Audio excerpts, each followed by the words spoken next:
I mean, technically, that's not what case law says, but The case court law, can control. Yeah. yes. But yes, Thank you. thank you. We are adjourned. Thank you.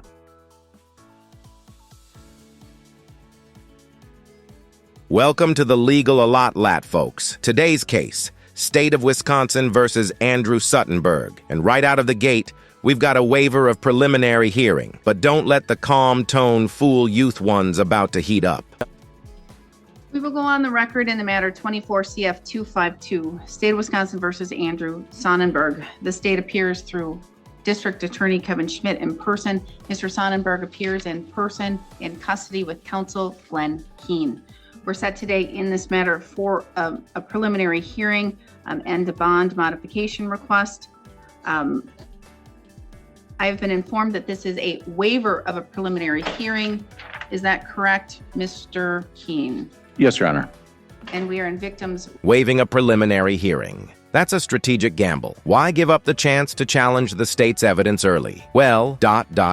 Sometimes it's a move to fast-track negotiations or avoid giving prosecutors a preview of your defense. Risky but calculate. Rights compliance victim witness coordinator just walked into the courtroom.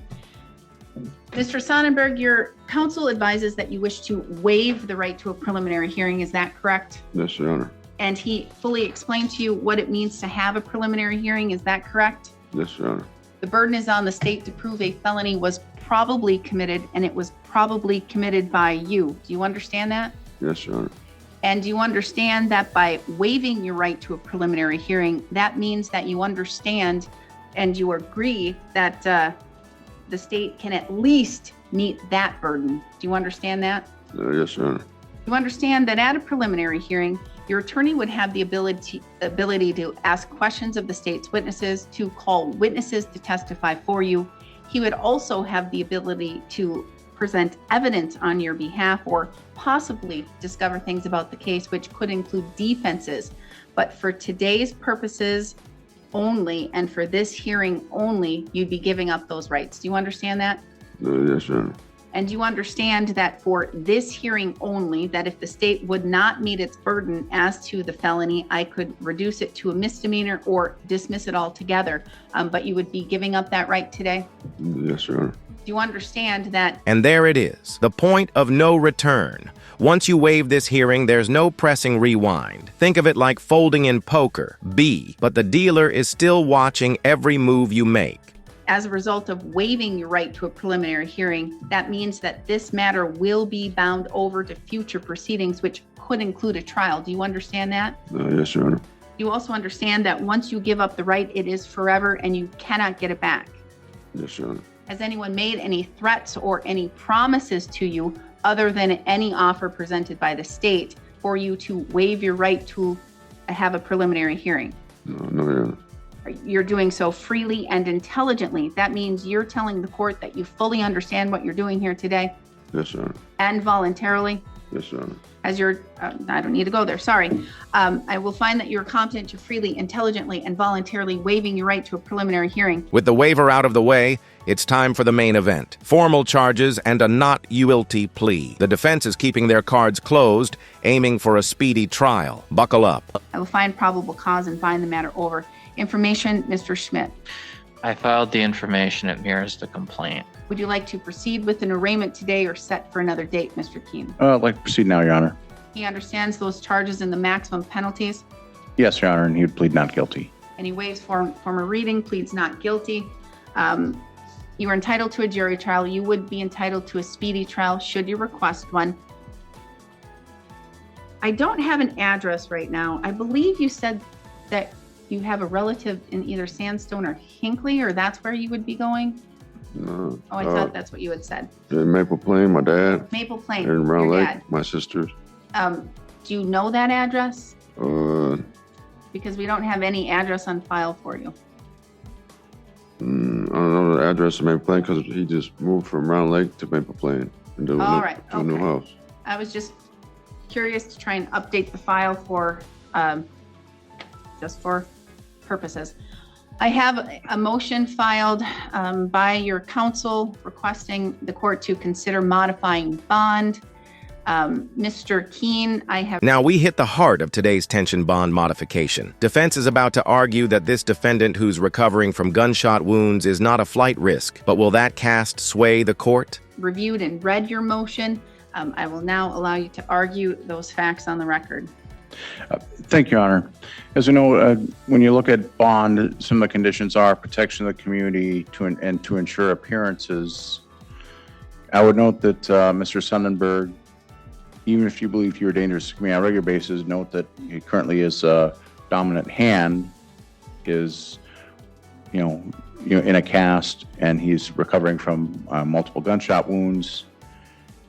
I would note that the last, because he had been in custody in the federal system for a long time, but the most recent case we can deal with in Sawyer, in this county, 24 CM 49, he did make 3 or 4 appearances. The one he didn't appear at was excused after input from his attorney. I don't know what the circumstances were.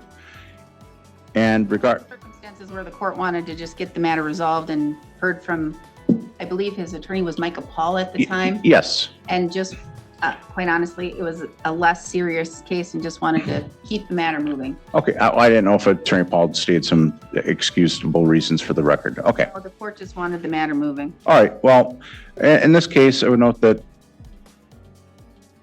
Mr. Sonnenberg is seeking residential treatment for substance abuse and mental health.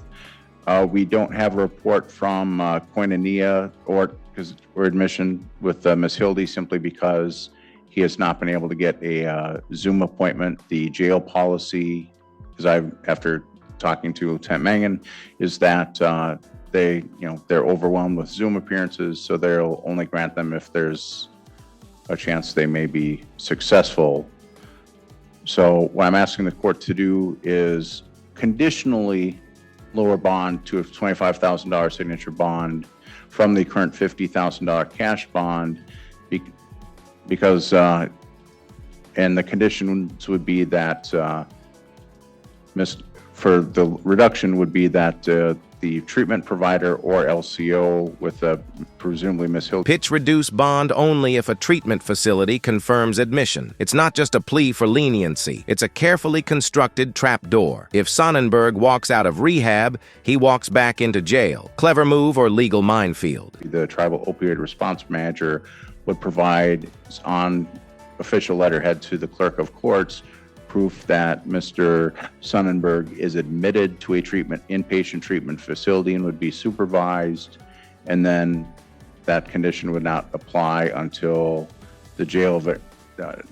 It would also require the jail to verify that satisfactory transportation arrangements have been made to ensure that he gets there versus just Mr. Sonnenberg, here you go, and that if Mr. Sonnenberg leaves or is discharged from Koinonia or a different treatment center they may find, that his conditions of bond would return and Mr. Sonnenberg would need to return back to the custody of Burnett County on his $50,000 bond. I mean, unless he was were able to miraculously come up with the $50,000 in cash.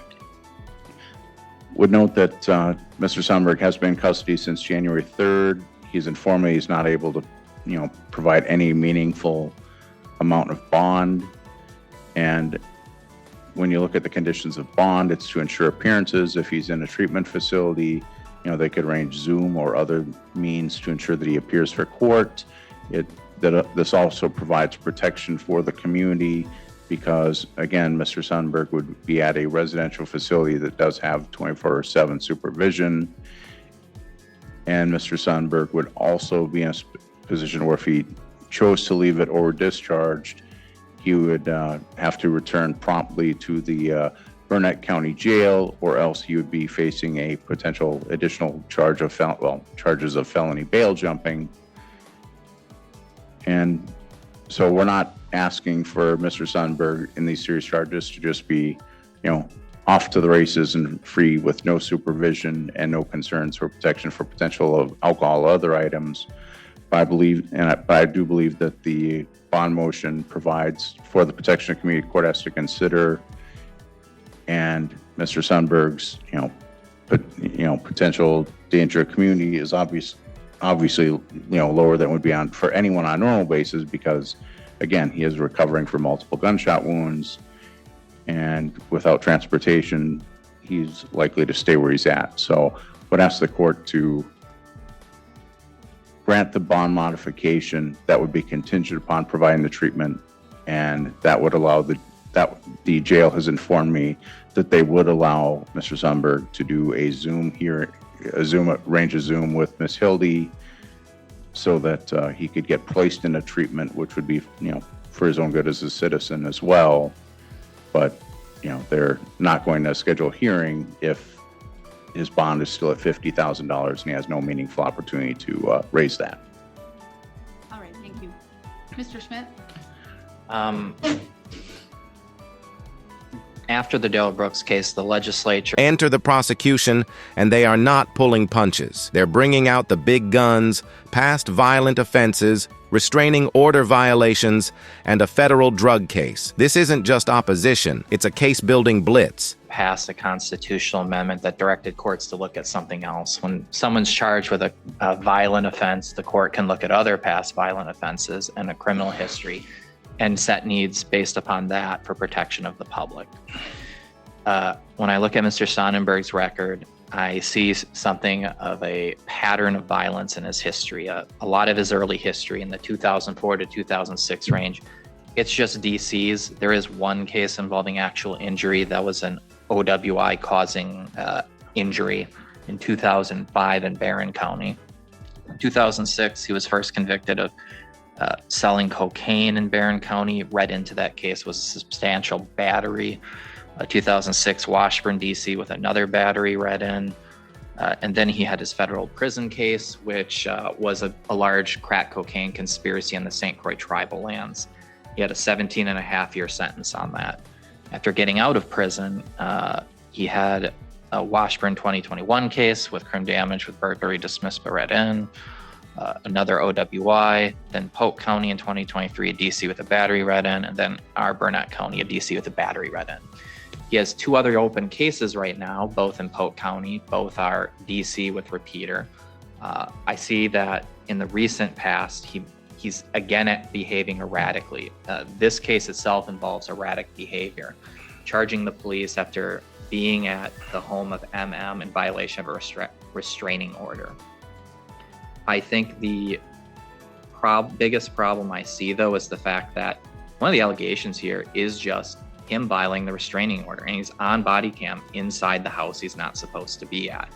I can't fathom why we would conclude a signature bond or a lower cash bond would have any effect on Mr. Sonnenberg when a restraining order that was only issued in September of last year didn't deter him.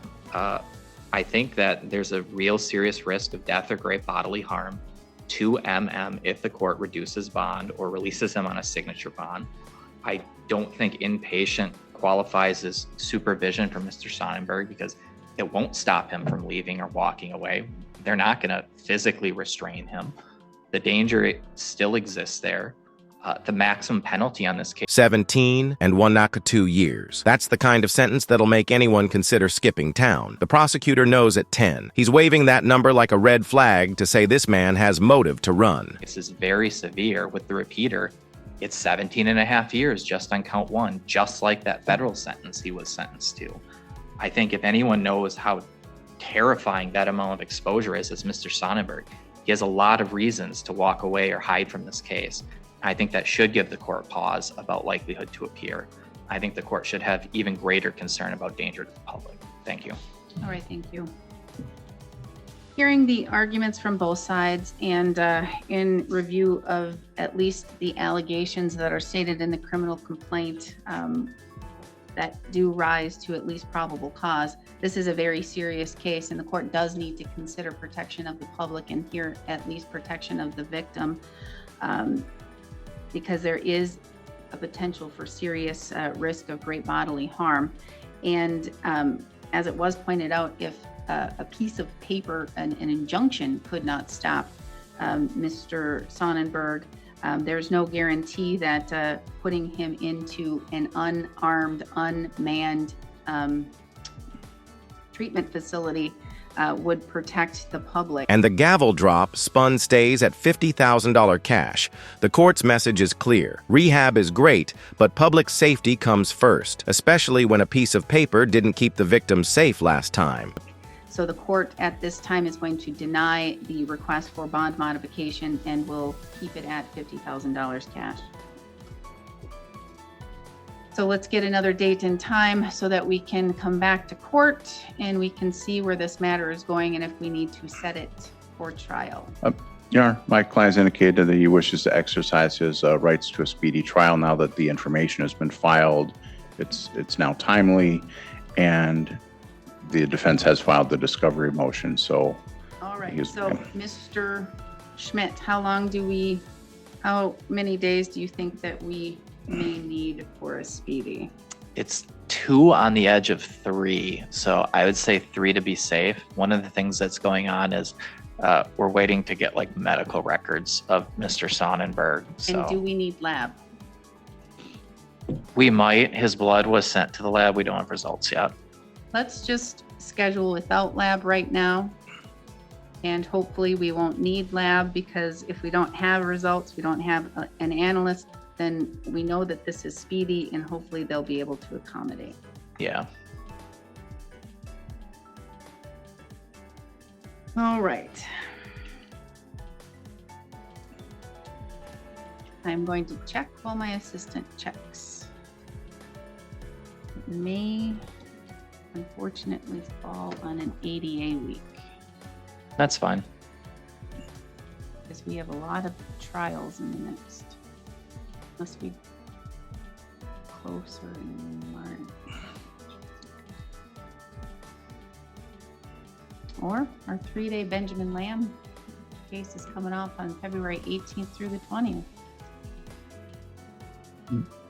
There is over 300 pages of discovery. I don't know if Mr. Keene will be ready for that. Oh, that's what I was going to say. And also, depending on upon getting to view the discovery, the defense may have a motion to attack count 1 before trial based upon what's in the. Just letting you know, I had a 3-day that resolved, and I have 3 days open, February 18th through the 20th.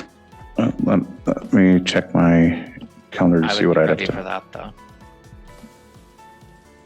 'Cause I don't know if we'll use the labs at all is the thing, because it's just Mr. Sonnenberg's blood, which we anticipate is going to show alcohol and cocaine.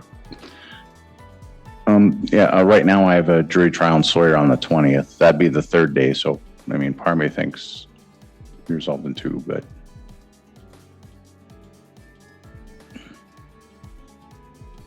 I think we could. There's a good chance we could get it done in 2 if the court wants to do 18 and 19.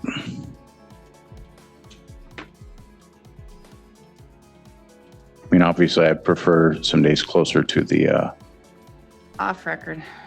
90, but Oh, Mary stepped away. I don't know where she is.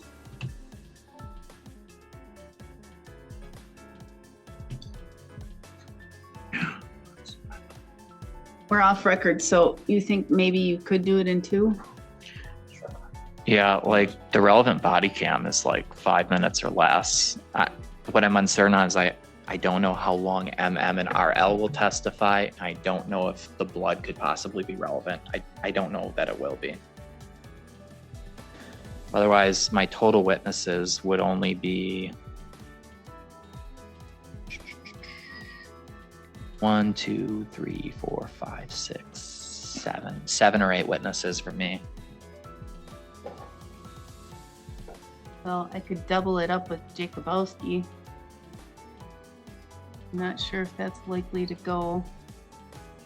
That is set for a 2-day. I think March 6th and that's April 3rd and 4.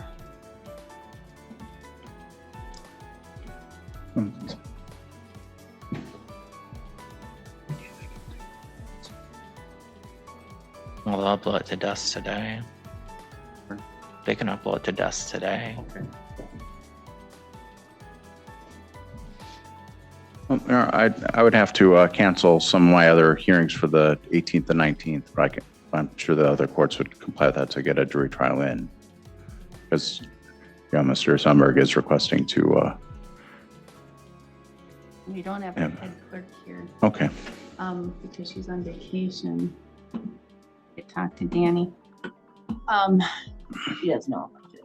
What? She doesn't know about it. All right, I will, for now, we are requesting a speedy trial. The court has conferred with deputy clerk as well as assistant to find 2 full days to have a jury trial in this matter, to meet speedy trial. We can do April 3rd and 4th. That works with the calendars of Mr. Keene as well as the court. This will be a number 1 for the court, and the court has another jury trial scheduled for that date and time, which will now be a number 2 because speedies do take precedence. And here comes the final warning. February 28th is the drop-dead date. No deals, no amendments, no backpedaling past that point. It's trial or bust. Think Sonnenberg's team will blink before then.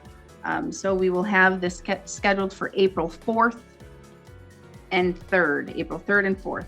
Now let's get a final drop-dead date. That means I will accept no other agreement past this date and time.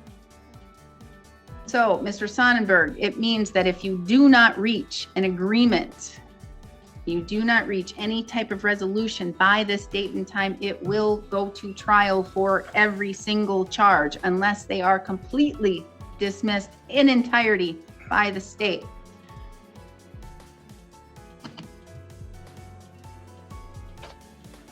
All right, let's see where I have you. Let's do Mr. Keene.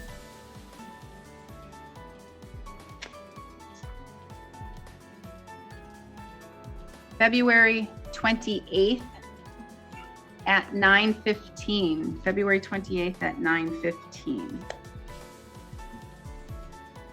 Works for the defense. All right. February 28th at 9:15. I will schedule you then. That is the final pretrial. That is the court's, again, drop dead date. I will accept no plea agreement after that date. Nothing. No reduction in any, no amendments or modifications of any charges, no agreements to any sentencings, nothing beyond that date. It will either be after that date and time. If there is a resolution after that date and time, it would be plead to all of the charges as charged and proceed to sentencing or dismissed in entirety. Otherwise, the matter goes to trial. Is that understood? I don't recall the scheduling. Will February 20th then also be the deadline for amending upwards on the information? Yes. Yeah, thank you. Well, I mean, technically, that's not what case law says, but The case court law, can control. yes. But yes, Thank you. thank you. We are adjourned. Thank you.